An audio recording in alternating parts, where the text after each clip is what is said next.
Jornada do Espírito, com Marcelo Bispo.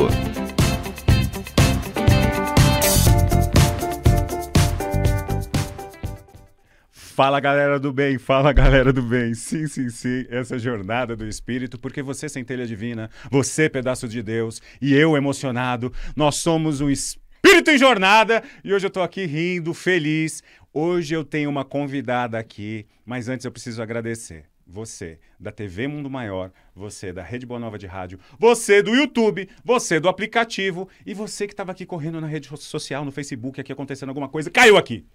Quero agradecer você, lembrar você que você é um pedaço de Deus e simplesmente qual a história que você vem contando dessa sua história maravilhosa. Eu lembro que você é um espírito em jornada, está numa jornada de experimentação. Às vezes você fica meio cabrunhado, meio de cocô, meio tristinho, sim.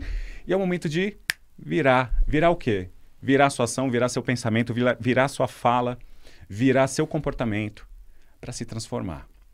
Bem, hoje aqui nos estúdios da TV Mundo Maior, da Rede Boa Nova de Rádio. Hoje nós vamos falar de dilemas da vida. Hoje eu vou falar daquele movimento, sabe aquele movimento que você tem, que talvez é um dilema da vida? A perda de alguém. E eu lembro você, será que você perdeu mesmo? Era sua essa pessoa? O luto, solidão, isolamento. Várias questões de coisas que mexeram na nossa mente aqui, de talvez traumas, abusos. Ou talvez assim, o sentido da vida, aquele papo filosófico. Mas eu vou dizer para você que simplificar é a arte de descomplicar. Para ajudar a gente aqui nesse programa histórico, para dar uma direção aqui para a gente.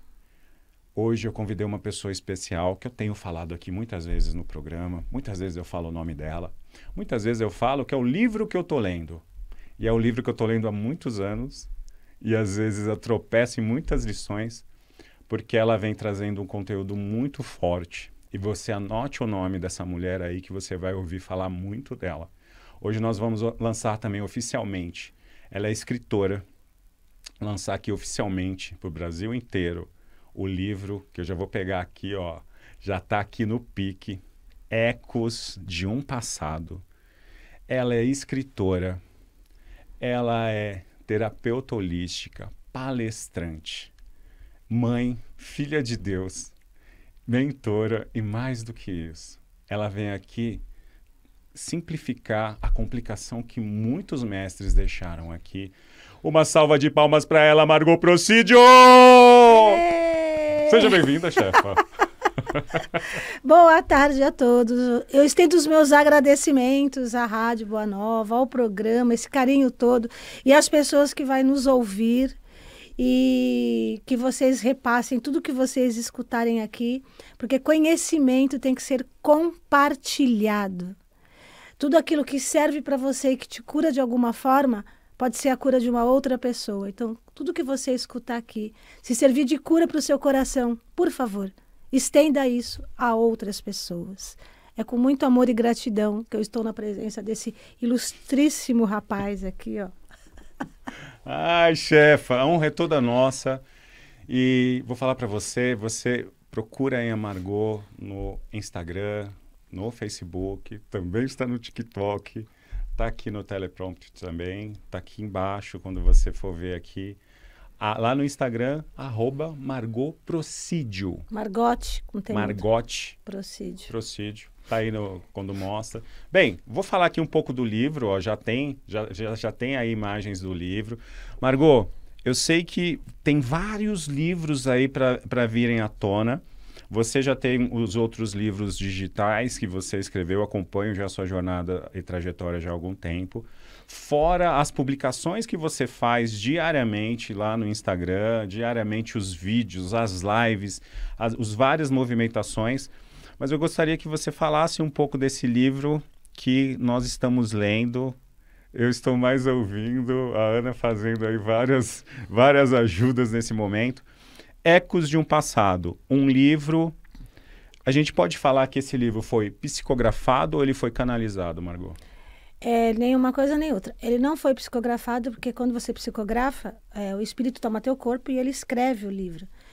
Esse livro foi feito a partir de um desdobramento. Eu saio aqui do ano de 2017, que é quando eu comecei a escrever, e vou para o ano de 1637, onde ela começa a contar a jornada.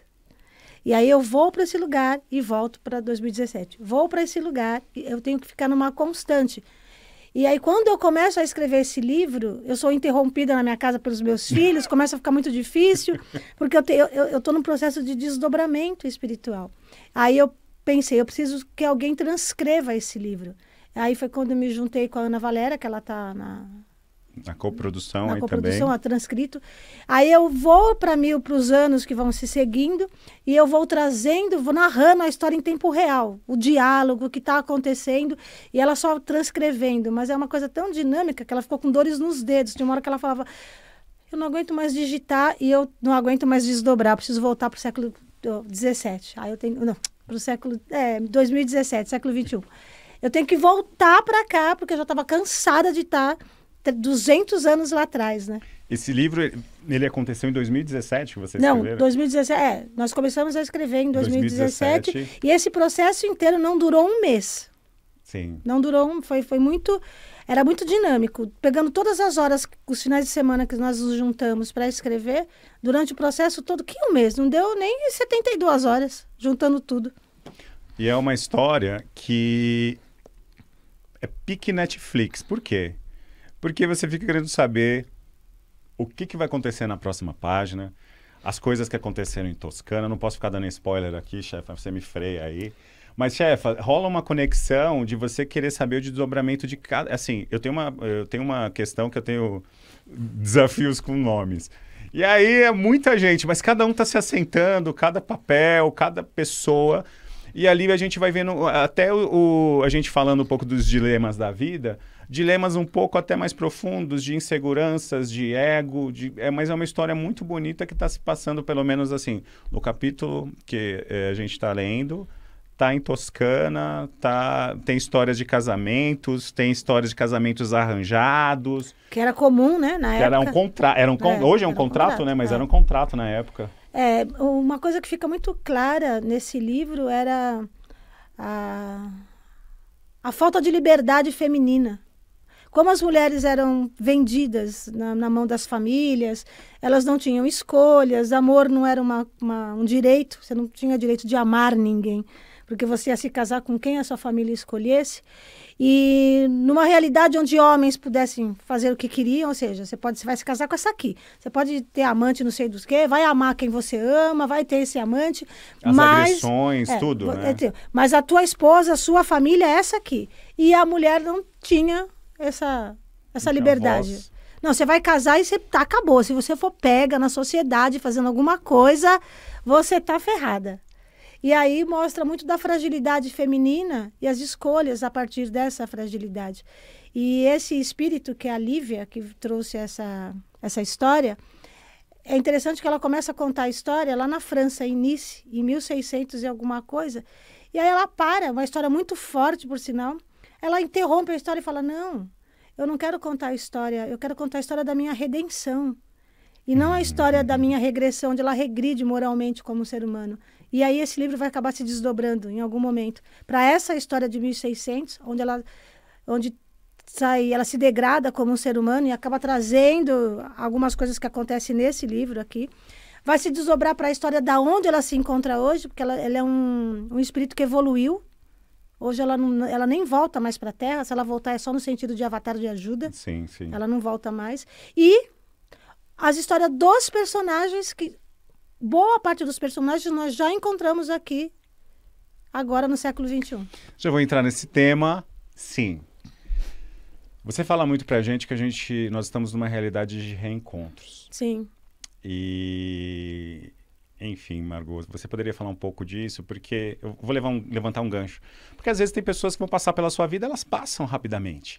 Mas você já viu aquela pessoa, assim, que às vezes entra na sua vida, assim, tão pouco tempo, assim, e parece que alguém da sua família, parece que alguém que você ama tanto, ou talvez nem tanto, mas, assim, tem pessoas que estão de passagem, algumas ficam, assim, aparecem do nada, chefe. É uma realidade de reencontros. 98%, isso é para todos os 8 bilhões de pessoas que se encontram aqui, tá?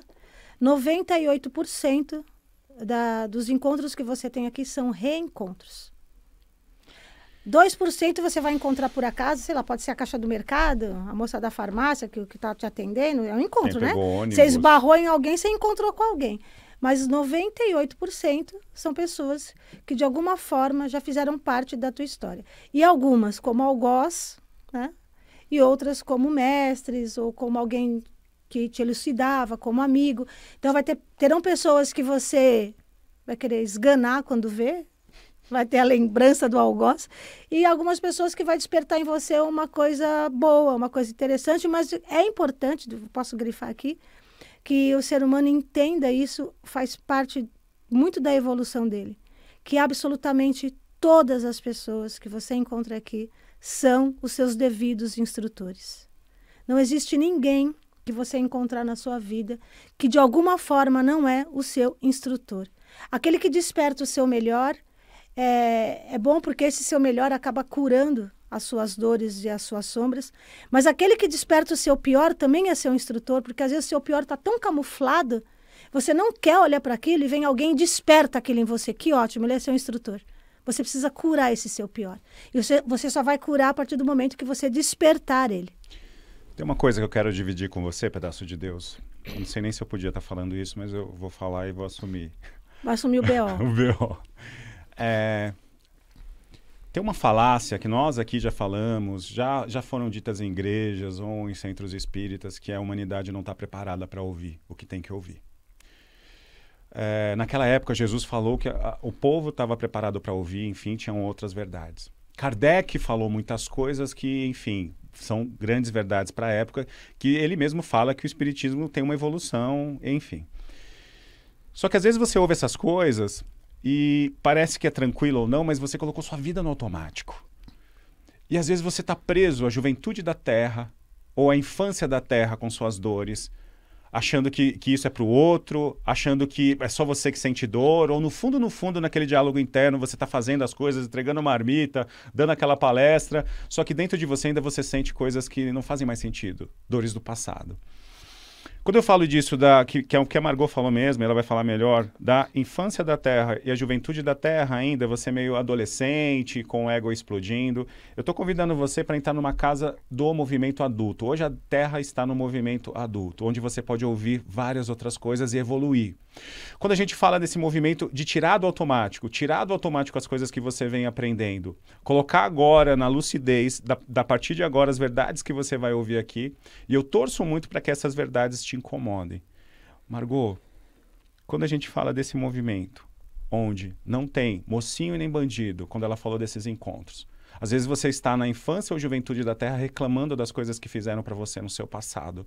E você está sendo convidado a ser um adulto. E saber que nesses encontros que ela fala do livro, são reencontros. E até mesmo, você talvez em algum momento, como a nossa doutrina fala aqui, você foi mocinho ou foi bandido, mas na realidade você está vivendo a sua história. Fala um pouquinho disso, chefe. Falei demais, inclusive. Eu gostaria de abrir um parênteses sobre Kardec, se você me permitir. Claro. Ok. Algumas pessoas ficam achando que eu sou contra Kardec. Deixa eu esclarecer isso de uma vez por todas, gente. Eu tenho uma enorme admiração por Kardec. Agora eu penso que se ele tivesse... Ele não está mais lá, mas se ele estivesse no túmulo, ele estaria se revirando. Não é assim que as pessoas falam? Veja só, o Kardec ele era um acadêmico. Ele brigou com uma academia inteira. Ele demorou para assimilar o que estava acontecendo com ele, espiritualmente falando, né? Porque ele era cartesiano, ele tinha aquela coisa intelectual. Até ele assimilar isso, para ele já foi difícil. E aí ele entende que existe uma realidade entre dois mundos. E aí ele é um decodificador e não um codificador. Ele está decodificando um código que já existia. Exato. E morreu. Aí a gente deixa essa história para depois. E aí ele vem ressuscitar esse código e decodificar esse código. Ele vai contra uma academia inteira. Aí ele deixa um legado. E o que os seguidores de Kardec faz? Para no legado dele. É triste. É triste porque são 200 anos de evolução. Kardec fala assim, eu te entreguei um legado, evolua a partir daqui, investigue a partir daqui, trabalhe a partir daqui, e as pessoas ficam perpetuando ele, e às vezes você quer mostrar para elas que Kardec evoluiu, o mundo evoluiu, as verdades cresceram, as informações chegaram, e elas estão presas no código que ele deixou, E ninguém está entendendo o que ele mais gostaria era que você explorasse, porque assim, de tudo que eu estou falando aqui para você, tem pelo menos 5 desdobramentos. Ou seja, existem muitas entrelinhas entre uma frase única que se fala. Essa fala desdobra para uma série de interpretações. Imagine vários livros do Kardec, com o conteúdo que tem, com a profundidade que tem, para onde isso desdobra e por que pararam nisso. E eu quero aprofundar mais para você da Casa Espírita. Você da Casa Espírita já tem seus trabalhos, já tem um movimento seu de estudo, mas tem um movimento de aprofundar nos ensinamentos. Eu percebi, e eu vou falar aqui um relato do Marcelo Bispo, mais de 15 anos no Espiritismo, dando palestra até eu encontrar a Margot. Tem uma coisa que é muito importante. Toma cuidado para você não ser o palestrante de uma fala só, da mesma fala sempre. No final você está repetindo autores e leitores. A questão aqui não é o que Kardec escreveu, Emmanuel escreveu, Chico escreveu. Eles são relevantes, sim, e você pega como inspiração, sim. Mas a questão, eu quero saber o que está escrito no seu livro da vida. O que você está fazendo de conexão do que Kardec falou, Emmanuel falou, o que a Bíblia falou. Mas aqui vai carimbar o que você falou, o que você captou de tudo isso que você somou.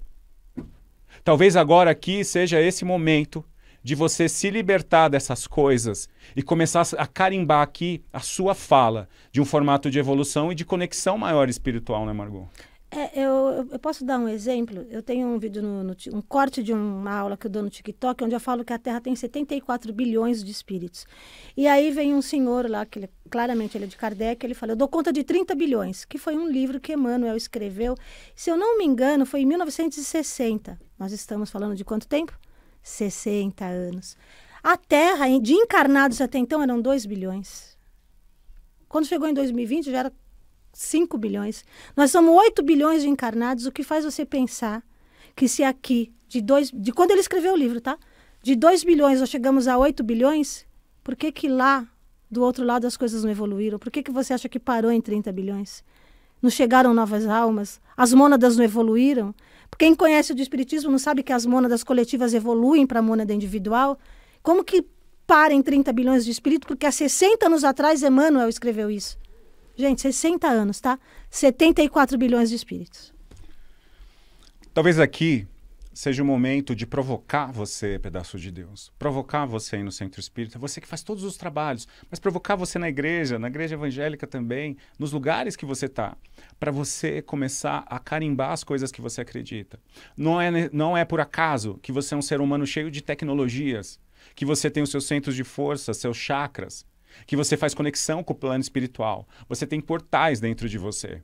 E a todo momento, se você não tomar cuidado, você está sendo convidado ao mundo de violência, ao mundo do Big Brother. Eu já falei para você que eu já participei do Big Brother 3, ninguém lembra, tô brincando. O que eu quero falar é uma alienação horrenda, é uma alienação de coisas, de escassez e coisas do passado. Se você não tirar do automático o pedaço de Deus, você vai continuar doente. E às vezes pensar, pode ser que no começo, pensar mais profundamente e aprofundar em você, que é uma das coisas, quando você falou do Kardec acadêmico, Margot, eu lembrei muito do Jung. O Jung, um acadêmico, o Jung, um psiquiatra, o Jung, fundador da psicologia analítica, que ninguém entendeu ainda, o Jung que fala muitas vezes das frustrações dele, que as pessoas não entenderam o que ele quis dizer. O que eu quero dizer desse Jung, imagina ele falando que existia algo que animava a matéria. Naquela época já, de Jung. Jung é contemporâneo nosso. Imagina ele falando, um cientista falando de espírito. Imagina o que você não coloca para as pessoas irem contra você. E eu estou falando, quando você começar a falar, quando você começar a conectar as coisas e falar as coisas que estão incomodando as outras pessoas, e você parar de agradar um pouco as pessoas, muito provavelmente é porque você está indo para o caminho certo. Agora, se você quer falar o que todos estão ouvindo, ou o que todos querem ouvir, eu não sei se você está indo para o caminho certo. Margot, falar, viver a sua verdade nesse mundo. Viver a sua verdade, o que você veio carimbar aqui, pode ter um preço, mas tem um preço muito maior em ficar vivendo na escuridão e nas mentiras, Margot. Antes de a gente chegar nesse... Vou falar lá no tema que você falou antes ali. A infância e a juventude. Ah, chefa, perdão, que eu me emocionei aqui. Sim. Aí, as suas dores físicas, E não é dor comum, lógico, se você está o dia inteiro sentado, você vai ter dor na lombar. Se você joga futebol o tempo todo, o teu joelho vai dar um problema. Se você é lutador de MMA, você vai ter, sei lá, Parkinson. Porque existem as coisas físicas. Mas você sabe aquela dor de principalmente pessoas jovens? Dor no corpo. É câncer, é fígado, é esofagite, virou a doença da moda, inclusive. Pancreatite. Isso são coisas inerentes à infância da Terra. Você está preso à infância da Terra. Porque o que é um corpo doente, se não uma alma adoecida? Que tipo de comando o teu corpo é um comando, tá?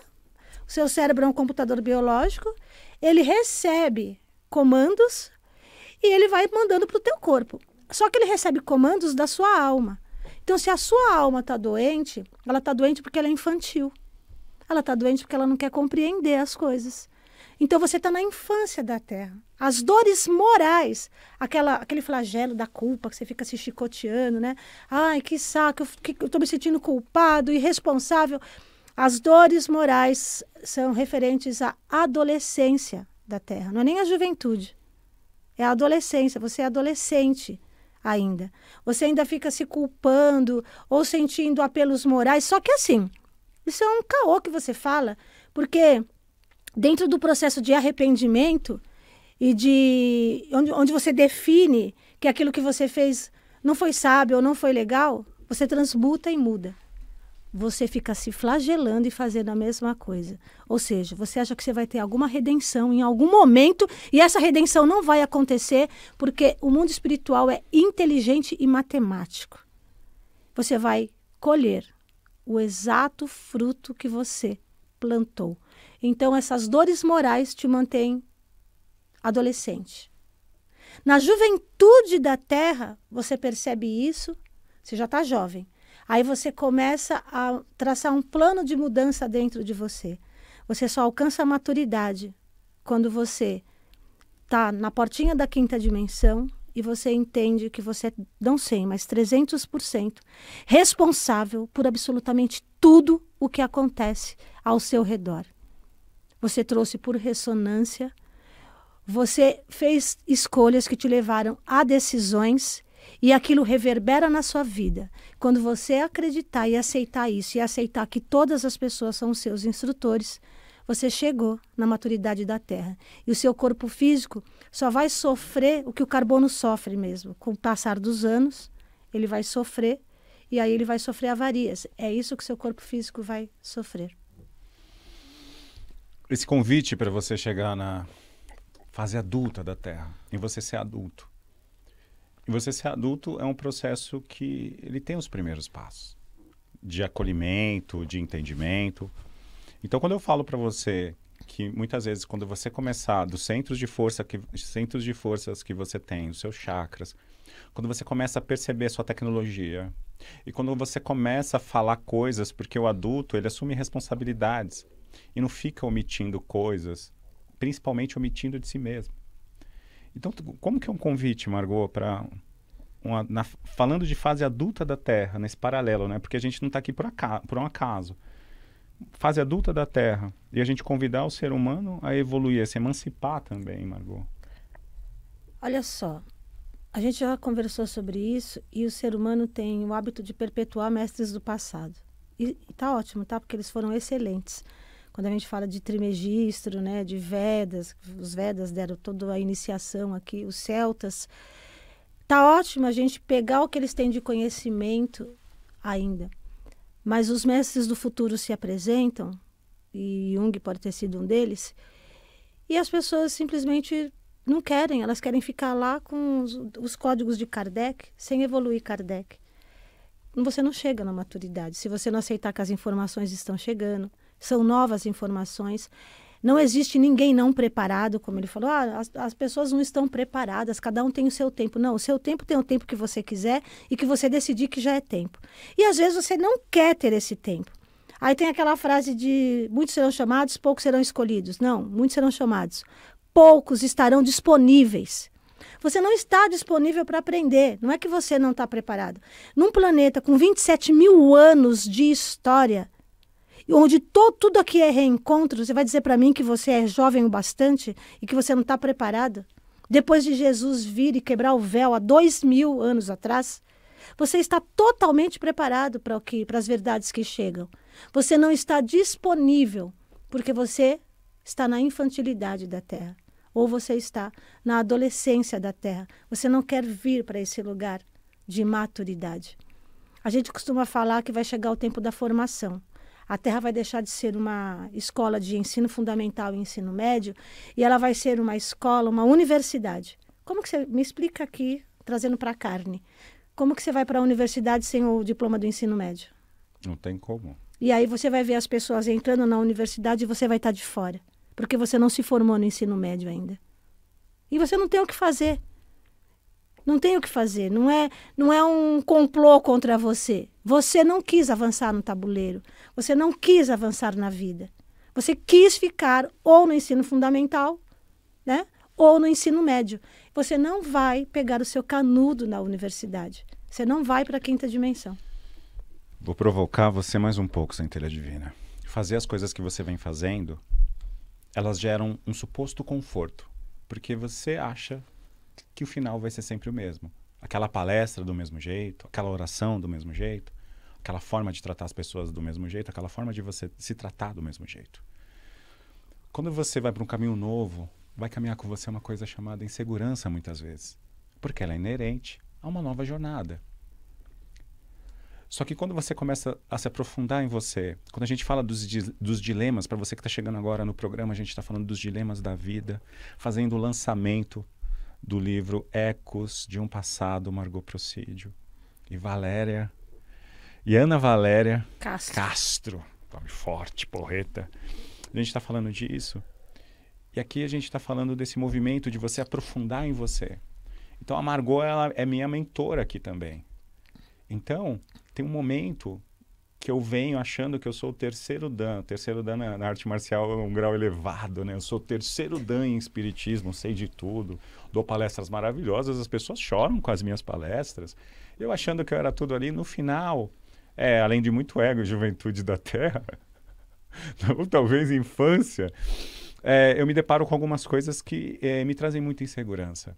E desde aquele momento, então, muito dos meus materiais, da minha história, ela muda, porque eu sou convidado ao desconforto.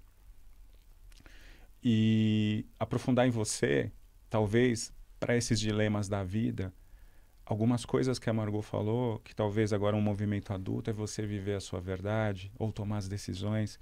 Tem tanta coisa, Margot, que você falou, que eu fico preocupado aqui de, nesse tão pouco tempo, não falar. Mas talvez para você viver a sua verdade, ele passa por você tomar uma decisão. De talvez sair da inércia. Quando você vai sair da inércia, você precisa talvez de mais combustível. Mas sabe quando já está doendo aquelas coisas que você está ouvindo? Já está doendo aquilo que você está vendo na sua família? Ou já está doendo aquilo que você olha no espelho? Você vai precisar mudar. Porque não tem uma mentira que é muito contada, que é uma mentira chamada estou na minha zona de conforto. Essa zona de conforto está doendo o seu espírito, está doendo o seu coração. Então é uma zona de sofrimento.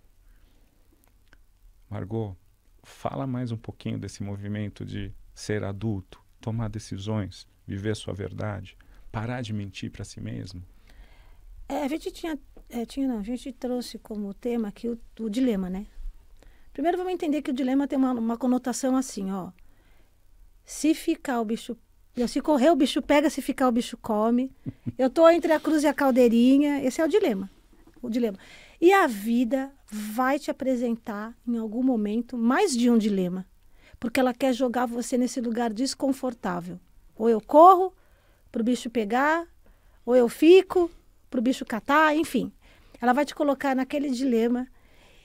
E porque ela tá pedindo para você um ponto de decisão desconfortável mesmo. Você vai ter que tomar uma decisão desconfortável.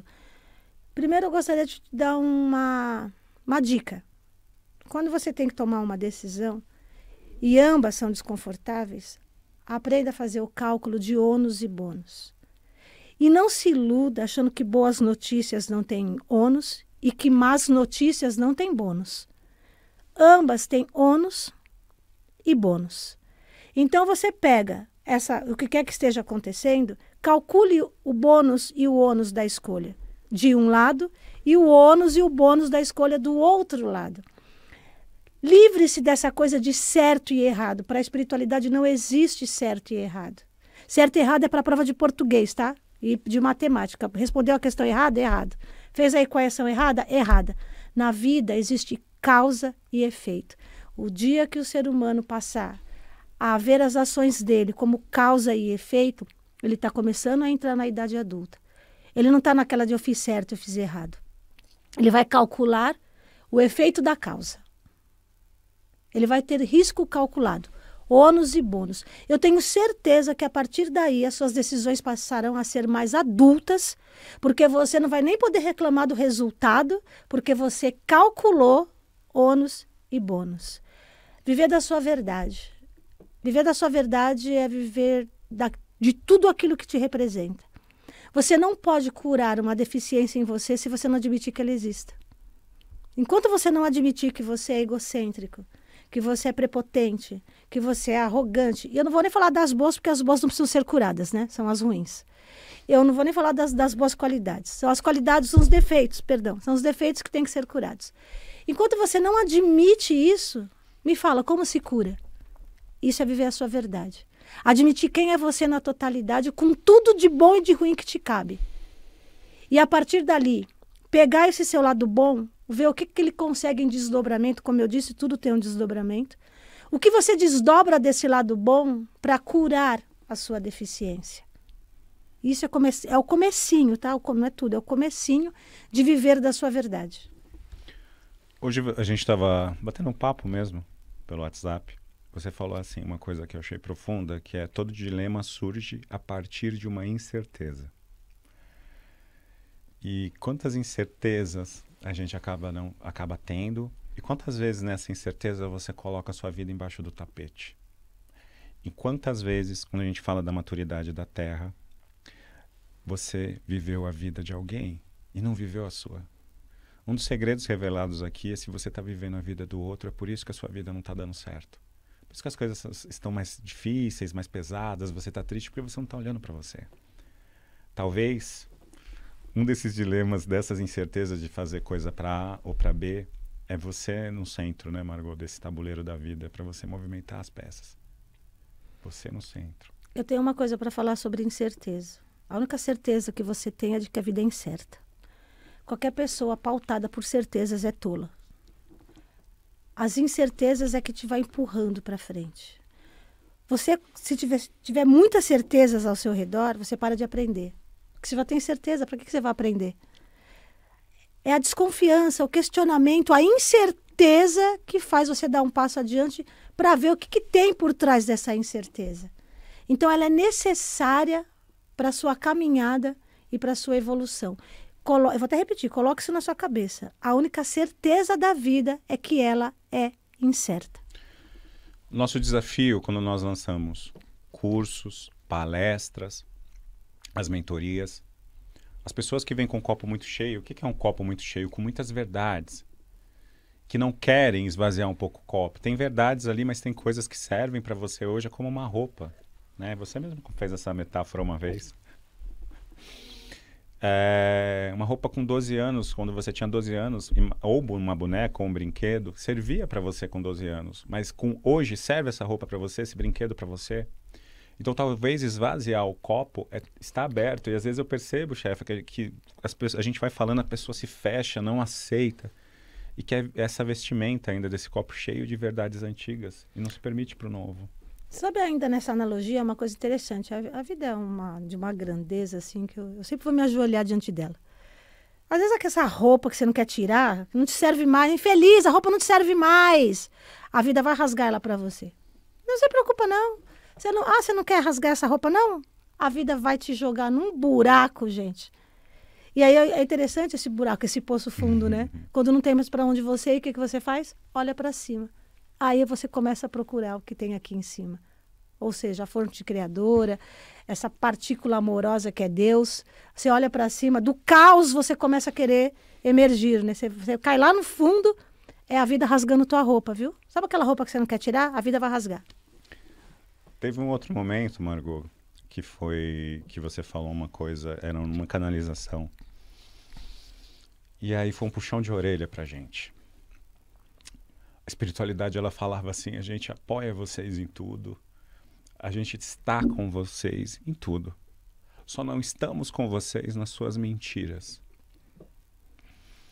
E eu fico pensando aqui, né, Margot, tem aqueles estudos que falam que as pessoas contam não sei quantas mentiras por dia, por ano, por mês. É um banco de dados de mentiras. De 3 a 10. De 3 a 10 mentiras. É, porque tem as mentiras que você conta pra você, né? É. E muitas. Essas são as talvez piores, né? Então, a espiritualidade, ela anda de mãos dadas com você na sua arrogância, na sua prepotência, no lado do bandido, de quem mata. Ela vai porque ela confia em um processo, e eu quero dar um exemplo aqui, que é a lista de Schindler. Ele começou com os judeus ali, quem assistiu o filme, quem não assistiu, enfim. Ele começa a ver ali uma oportunidade de ele ganhar dinheiro. Aí ele fala, eu vou ganhar dinheiro com esses trouxas que são os judeus que estão se ferrando lá. Esse cara, no meio do caminho, é tocado por alguma coisa, ele passa a ajudar os judeus, e até hoje tem judeus vivos aqui da guerra e que lembram de Schindler. Aí, pois por que a espiritualidade dá oportunidade para oportunistas? Para justamente acontecer isso. Para você ser um cara que quer usurpar e no meio do caminho alguma coisa mudar dentro de você e você evoluir. É o que acontece com Schindler. Então, sempre ela vai dar oportunidade, seja para o estuprador, seja para o ladrão, porque em algum ponto do caminho isso pode mudar. Isso pode convergir. E aí... eu perdi o fio da meada da pergunta dele, porque eu acabei me envolvendo na história de Schindler. Qual era a pergunta? A pergunta aqui, Margot, nem eu sei, porque eu tô com o olho cheio de lágrimas. Fala aí. A gente perdeu a pergunta. Pode falar. Temos aqui alguém. Você lembra da pergunta? É o que é pedaço de Deus? Eu tô aqui refletindo da lista de Schindler, da entrega, enfim. Ah, mentira. Entendi. Aí por que mentira, foi o que eu disse. Por que a espiritualidade não caminha com a sua mentira? Porque ela não caminha com algo inexistente. Com tudo que de verdade que você for, você abre um portal para que forças venham te ajudar e te resgatar. Mas quando você está mentindo, você está em negação. Então esse portal está fechado. Ela não é que ela não aceita a tua mentira. Ela não consegue. A mentira é algo inexistente. É um portal que não existe. É uma mentira. Então essa espiritualidade não chega até você porque você fecha essa porta. É você que fecha a porta com a mentira. E aí ela fica do lado de fora da verdade, esperando no momento em que você vai admitir e vai abrir a porta para que ela venha de alguma forma te elucidar. E eu vou logo te avisando que nem sempre é passando a mão na sua cabeça. Às vezes é jogando você aos leões mesmo, lá como o Daniel na cova dos leões, né? É a analogia. Às vezes é caminhar no deserto. Exatamente. Em cima desse movimento ainda da verdade, teve um outro movimento, Margot, que você falou, que na realidade foi numa mentoria, uma dica para você. Tem pessoas que só pensam no passado e sofrem as dores das mazelas do passado. Tem gente que só fica no futuro. E aí vem a espiritualidade e tem uma pessoa no presente, trabalhando pro agora. E a espiritualidade fala, nós trabalhamos no presente. Você pode falar um pouquinho disso, Margot? Eu posso fazer até melhor, eu vou falar como isso funciona. Claro. Por que você cria energia de bloqueio quando vive no passado? Então o povo lá fala, vamos lá na casa do Marcelo levar a energia do dia. Você precisa de uma energia do dia, de eletromagnetismo que você produz e uma coisa que o éter te traz, e vocês vão ter que ver isso lá no meu curso dos 5 elementos. Enfim, você precisa dessa energia do dia. Tá, bate lá na porta do Marcelo. Cadê o Marcelo? O Marcelo não tá aqui não, ele tá lá no passado. Pô, então não posso dar energia do dia para ele, né? Volto. Aí vou de novo. Cadê o Marcelo? O Marcelo não tá aqui não. O Marcelo tá no futuro. Mas o Marcelo não para no presente? Então não vamos dar mais nada para ele não. Bloqueia. Vou supor, hoje você está esfuziante de bem com a vida, nós vamos fazer uma cirurgia espiritual amanhã. É amanhã a cirurgia, não é hoje. Tem como eu voltar hoje e pegar a tua energia? Não. Você está produzindo ela agora, nesse momento. Então amanhã você vai ter que estar alegre de novo para fazer essa cirurgia. Não tem como a gente reproduzir o ontem. E aí o plano espiritual fala, bloqueia esse éter. para de mandar energia para essa pessoa. Energia de movimento, energia de mudança, energia de transmutação. Você para de receber porque você não quer viver no presente, você é infantil. Fica lá no teu passado. Ou você é ansioso, fica lá no seu futuro. E ainda o custo disso, o custo de viver no passado ou no futuro, é que sua vida vai passar. O filho vai crescer, a pessoa vai embora, você vai embora. E aí lá no YouTube da vida, quando você chegar lá, você vai ficar olhando para quê? Pro passado que você não viveu. Chico Xavier. O custo de viver no passado é o Alzheimer. Fuga. Chefe, a gente tem aqui... Tá acabando esse programa vai ser dividido em 2 programas. Se eu sou você, eu vou usar PNL diferente. Eu ia falar, não perca. Ganhe o 2º programa, que vai ser maravilhoso. Na próxima semana. Dilemas da Vida, parte 1 é esse. Dilemas da Vida, parte 2, o 2º programa. E muito provavelmente a gente vai estar com a mesma roupa. Não sei, tô brincando. O que eu quero dizer para você... É o presente. É o presente. Tudo acontece na agora. É o presente acontecendo. Margot, você levantou essa bola de Alzheimer. A gente não combinou isso. Rapidamente, Margot. A gente não combinou nada, vamos combinar. Vamos combinar que a gente não combinou. Margot, a gente tem o nosso grupo de cura abençoado de segundas, quartas e sextas. E lá tem um formato, uma coisa assim que eu vi muito filosoficamente, mas lá é profundo. Você poderia passar assim um pouquinho, assim, dar um passeio no corpo rapidamente, se for possível? Ou a gente deixa isso para outro programa? Eu não sei quanto tempo tem. A gente tem aí mais ou menos, acho que uns 4 minutos. Ah, dá. Dá? Dá um passeio no programa de dores, emoções e doenças. As emoções se processam no plexo, que é o chakra, né? Que é regido pelo elemental fogo. E aí a gente está falando de um fogo que está em excesso e exacerbado. Ali acontece o quê? Azia, gastrite, esofagite, que virou moda agora no esôfago, pancreatite. Tudo que termina em ite tem uma conotação inflamatória, vem do latim. E aí a gente está falando de um órgão que não está processando bem as emoções, né? E aí as pessoas têm uma ilusão de que as emoções são... A raiva, a tristeza são emoções ruins. E as emoções, na verdade, elas não têm essa conotação, nem boa nem ruim, é a faca. Ela corta bife e corta a gente. Né? O que você vai fazer com isso? A emoção é a febre do seu corpo. Quando você está com febre, você vai para o hospital, para o cara falar assim para você, olha, você está com a garganta inflamada. A febre é desconfortável, mas ela é um sinalizador. A emoção é desconfortável, mas ela é um sinalizador. Ela não é a causa, ela é o efeito. Onde está a causa? Se você não descobre onde está a causa, você adoece seu corpo. Alzheimer é fuga. Eu não aceito a realidade que eu vivo agora. Então eu volto para um passado. Isso é Alzheimer. E é um pouquinho mais profundo, mas está na aula dos 5 elementos. Vocês vão ter que fazer a aula. Quando eu tenho problemas no rim, eu estou falando de um medo exacerbado, porque o medo é um sentimento inerente ao ser humano, não tem como se livrar do medo. Inclusive, as orações que vocês ficam, me livrem do medo, para no nada essa oração, porque o medo é teu anjo da guarda. Não vá naquela onda de 20 metros, você vai morrer. Não vá fazer carinho no leão, no safari, que você vai morrer também. Você precisa do medo como anjo da guarda. Mas você cria apatia, letargia, insegurança. Isso tem que ser resolvido. E aí, o seu rim paga o pato. Síndrome do abandono, infecção urinária. Quando você se sente abandonado, a sua bexiga vai criar esse tipo de coisa, infecção urinária. A água representa as suas emoções. Então, tudo que tiver água e as suas emoções estiverem conturbadas no seu corpo, aquilo vai fazer com que o seu corpo adoeça. Fígado, raiva. E a raiva é uma coisa tão inerente do ser humano que ele tem um protetor, a vesícula biliar. Protege esse fígado aqui, porque se ele morrer, o povo morre. Aí fica a vesícula. O número de pessoas que retiram vesícula. E a coisa mais interessante é que elas falam que elas retiraram a vesícula e a raiva passou. Porque está concentrado na vesícula. Só que aí ela perde para-raio, que agora é o fígado. A próxima raiva vai para o fígado. A raiva é um sentimento que, se for momentâneo, é ok. O cérebro humano é reativo, ele vai ter essa raiva. Mas a raiva perpetuada está falando que você é infantil, você não quer compreender o que aconteceu. Porque a raiva não é um sentimento que vem sozinho. A raiva, sentimento não, emoção.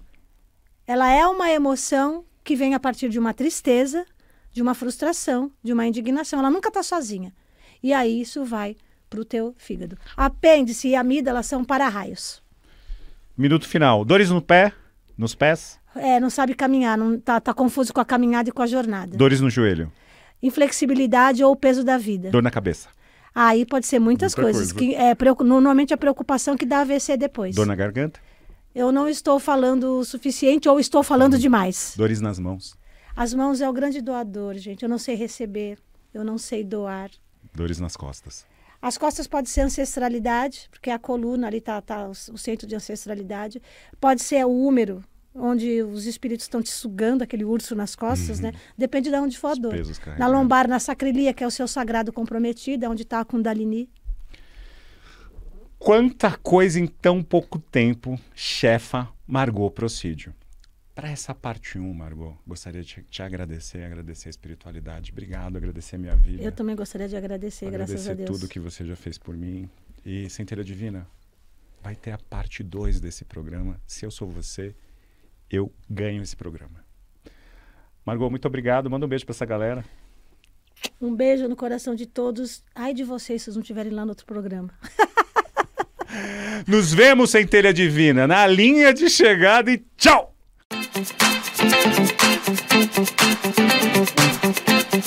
Você acompanhou a Jornada do Espírito.